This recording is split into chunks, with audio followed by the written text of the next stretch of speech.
mean one, Mr. Grinch. You really Fran Brown was being a Grinch to other schools this weekend. He was stealing their recruits, putting them in the bag and walking away.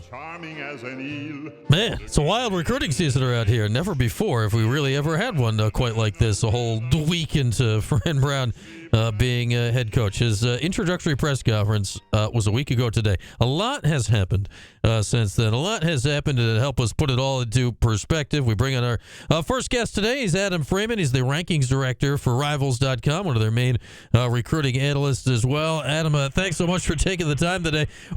We're trying to just wrap our heads around what the heck happened in the last weekend. Can you put this Fran Brown opening weekend in perspective for us? I think you really explained it well. He's, being the Grinch right now, flipping players, really ruining some plans of these other colleges, not just on the East Coast, but in the Southeast, maybe in the Midwest. He's picking up some big-name players and certainly had a huge recruiting weekend, an opening recruiting weekend, I should say, for the Syracuse program here. I don't know if I've seen anything like this in my more than 10 years in the recruiting industry. It's impressive to see the hype around the Syracuse program right now and the attention that Fran Brown and his impressive staff is bringing to upstate New York. Yeah, I was going to ask you that. I'm like, have you ever seen anything like this before? Because obviously programs have had weekends like this before, but usually it's big boy programs that they're making a late move and flipping some guys. When have you seen like a new staff come in, and it's not even really the whole staff, right? It's like three guys. It's Fran Brown, Elijah Robinson from Texas A&M, and Nick Williamson from Colorado that are kind of made this much hay in as short of a time as they have had. Yeah, it's awfully impressive. You can't leave out Khalil Ahmed, either the recruiting and personnel guy. I think the four of them have really done a fantastic job of getting some key pieces in the fold early in this Fran Brown era, but also bringing in some important visitors who just shine a spotlight on the program and the types of coaches that these guys are and the relationships that they can build, and just really the confidence that high-level recruits have in these assistant coaches. It's definitely impressive. I love the addition of Rivals 250 running back Yassine Willis, who flipped from Pittsburgh last night. Four-star, or was a four-star, now a high three-star for us at Rivals. Jalen Hornsby, a receiver out of Southern New Jersey as well. He's got a very high ceiling. I like what he's able to bring to the field. And, there's a few other guys I'm keeping my eye on to maybe jump from their current commitments over to Syracuse at some point here before signing day. All right, I want to ask you about some of these guys. You mentioned Hornsby, and, we Syracuse fans, we're used to getting the 3 stars around here. So when you see a 4-star guy, what leads to a guy like Hornsby at this point going from a 4 to a high 3-star? What happens at this point of the process for those rankings to keep moving like they do? Yeah, so these 2024 rankings were actually determined before Thanksgiving. So all of this had kind of already been in the works prior to this past week when the rankings actually came out. So it wasn't like there was any sort of, agenda against Syracuse or anything like that. Hornsby is a guy that I've actually known for a couple of years and met him at his previous high school, believe it or not. He's more of a basketball guy, and he's coming along nicely as a receiver. He also played some defensive back this year. He had an interception as a safety this past year, but he's got that receiver look to him where he does a great job catching the ball with his hands. He's very natural there. He has good straight line speed, but his route running skills and just some of the finer points of the game are still pretty raw for him. I do like his ceiling, but we want to see that development year over year, and that hasn't necessarily been developing at the rate that we'd like heading into his college career. And he'll have the chance to play a lot early in his career at Syracuse, and we'll see if he ends up proving us wrong. I always root for players who are rated at the 3-star level to prove us wrong and perform at that 4 or 5-star level, and we'll see if Hornsby is able to achieve that when he arrives on campus. Tell us a little about the Yassine Willis. As you said, a running back. He was going to Pitt. Syracuse certainly has plenty of experience dealing with very talented Pitt running backs over the years. He's, depending on where you look, potentially as high as the top player in Jersey this year. What kind of player have the Orange picked up in him? Yeah, I love seeing his friends and family affectionately call him Train, and that's really what he is. He is a bulldozer at running back. He picks up yards in chunks. He's not going to run away from a lot of defensive backs, but I love the way he's able to see running lanes, pick up big chunks of yards. He is a lot quicker than defenders think he is. He measures in at about 6 foot, about almost 220 pounds already. He's a very strong very strong running back, I should say. He also has some pretty soft hands. We saw this in the camp setting in the spring. He does a good job catching the ball out of the backfield, and like I said, he's quicker than most defenders think, so he can make them miss when he gets the ball in his hands in the open field. And again, big chunks of yards for him. He's an influential running back too. In New Jersey, number one player for us in the Garden State.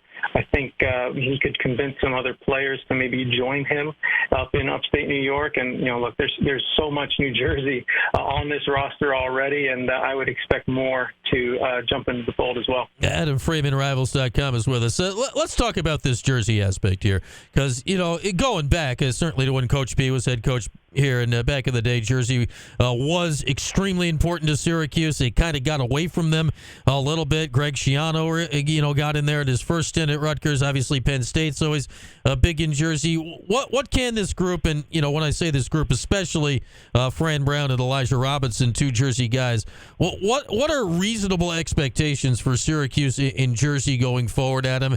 And I guess how much can you build a program off of attacking Jersey as hard as it appears they're going to right now? You can build a strong foundation, just recruiting New Jersey on its own. They have playmakers, they have quarterbacks, they have linemen.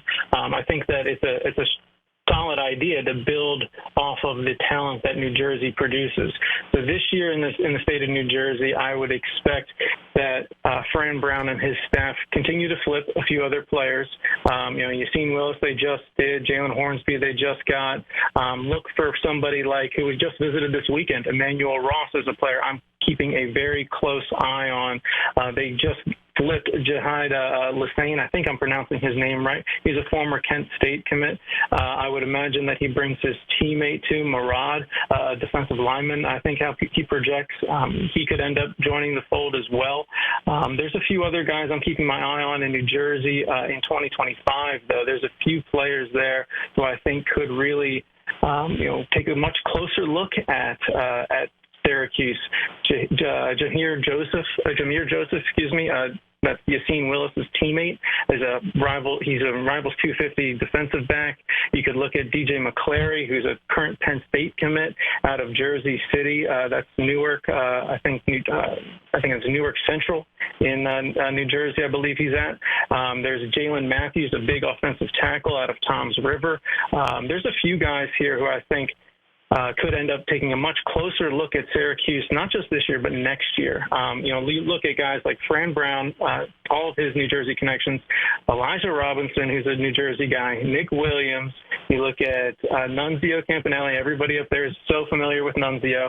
And then, Khalil Ahmed, the recruiting director now, who has deep connections in the state of New Jersey. You're going to see a lot more players from the Garden State either take a close look at or just end up committing and signing with Syracuse in the not-too-distant future. Yeah, Khalil Ahmed, he was here under Dino Babers for a few years and kind of reopened Jersey a little bit, and then he went to Penn State and is now back, so a part of that side of the recruiting staff is Adam Friedman of Rivals.com is with us. And all right, I want to talk about these two Georgia guys that were here this weekend. King Joseph Edwards.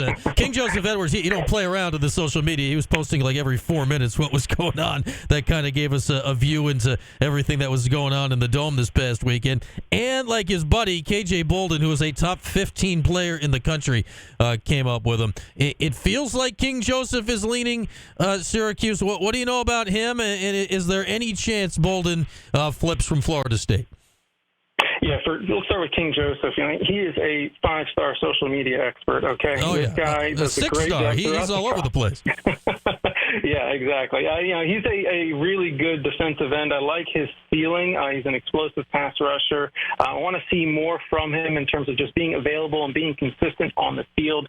He is a 3-star prospect for us at Rivals.com, and if he continues to develop, he could certainly outplay that ranking. The big fish, though, that was on campus this weekend was KJ Bolden, the 5-star. Florida State defensive back commit. He's very close with Fran Brown. Georgia was working really hard to flip him, and still is working really hard to flip him. But Fran and KJ got really close during his recruitment, and he wanted to show respect to Fran and just make sure that he took a close look at the Syracuse program now that a coach that he really trusts is leading the ship there. I would also look out for Auburn when it comes to KJ Bolden, but Florida State is doing everything they can to make sure that they hold on to Bolden all the way through signing day next Wednesday. No, yeah, a guy like Bolden, I'm sitting here like it kind of came out of the blue, at least the reporting on it last Friday. I'm like, what? There's a 5-star safety in town. That's kind of nuts. I'm just of the assumption like either he'll stick with Florida State or whatever. Despite the relationship with Fran, do the guy a solid, come up with the visit with your buddy. But what does it do? Let's say he sticks with Florida State. What does still a guy like him showing interest in Syracuse, letting the world know that it's okay to go up there for the weekend and hang out. What does that do for future recruiting? It does a great many things, but it shines a spotlight on the program. I don't know if there's ever been a 5-star prospect to visit Syracuse. I can't remember one off the top of my head. And so the spotlight that brings to the program is tremendous. You saw the amount of attention that media and players and coaches showed to Syracuse this weekend just on social media alone. And it has fans coming out of the woodwork for the Orange. I think, you're going to see more high-profile players continue to visit the campus and get a closer look at what Fran Brown and this staff is building. You're going to see players also in the portal take a much closer look at Syracuse. I have a few names that I would circle if I were a Syracuse fan. Will Norman, a transfer out of Florida, and a couple of Texas A&M commits, or former players, I should say, in Fadil Diggs and Tyreek Chappelle. So keep a close eye on those three, I would say. And it'll be interesting. Like, what is your sense? Fran has said that he prefers to build teams out of high school recruiting than the portal. Obviously, when you're at Georgia, that's a lot easier to say than when you're at other schools here. Like, what do you expect Syracuse will do in the portal? We hear Fadil Diggs' name at Texas A&M is strongly tied with the Orange right now. How active is your sense the Orange are in the portal right now? Very active. This team, this coaching staff has connections that go all around the country, and there are players in the portal who they were very close with during the recruiting cycle when they were coming out of high school, and those coaches remain close with those players, former coaches, their former trainers, all of those guys, and that's really the name of the game when it comes to recruiting. It's all about relationships and keeping those guys close, whether or not they signed with them originally. And so I think that those relationships are going to pay dividends for Fran Brown and the staff. A couple more things here for Adam Friedman of Rivals here, as he's kind enough to join us on this Monday after Fran Brown's big initial recruiting weekend. What, if anything, are you hearing about QBs, be it portal, be it high school, tied to Syracuse? I know Whit Muschamp was up here this weekend. He's currently verbal to Vandy. Are you hearing anything else on the quarterback front in regards to Fran and Syracuse?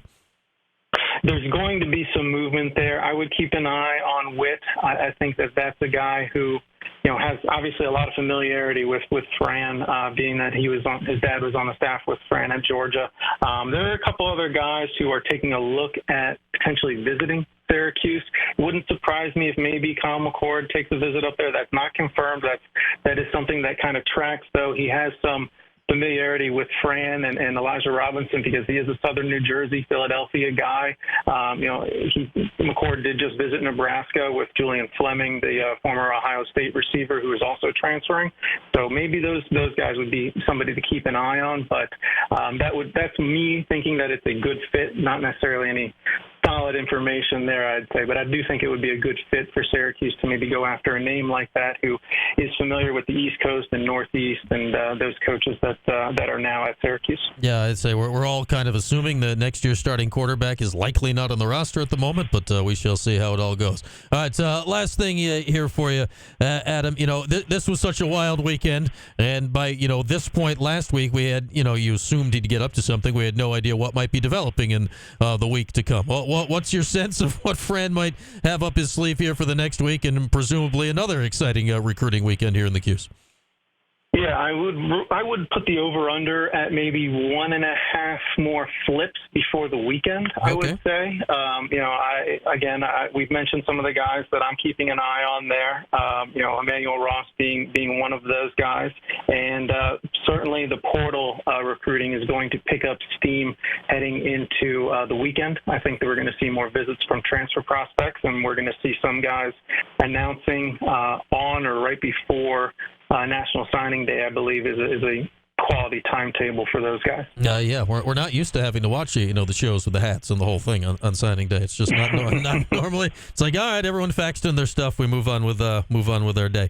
All right, man, Adam, that was fascinating stuff. Glad you could hop on, and I'm sure now that Fran Brown is swimming in these deeper waters, we'll be checking in more with you. But thanks so much for some time today. Of course. Exciting times for Syracuse. We'll be keeping a close eye on them on Rivals.com. All right, check out all Adam's stuff on Rivals, of course. You can follow him on Twitter at Rivals Friedman, and certainly get to all of his stuff, Adam Freeman from Rivals.com. With that, we'll take a break, and this hour brought to you by William Attar. Hurt in a car, call William Attar. We're back after this. We'll look back at our picks from the weekend, and we will crack open the phone line yet again at 315-437-7644. A visit with J.J. Starling still to come as well. More to come after this. It's QSportsTalk.com and ESPN.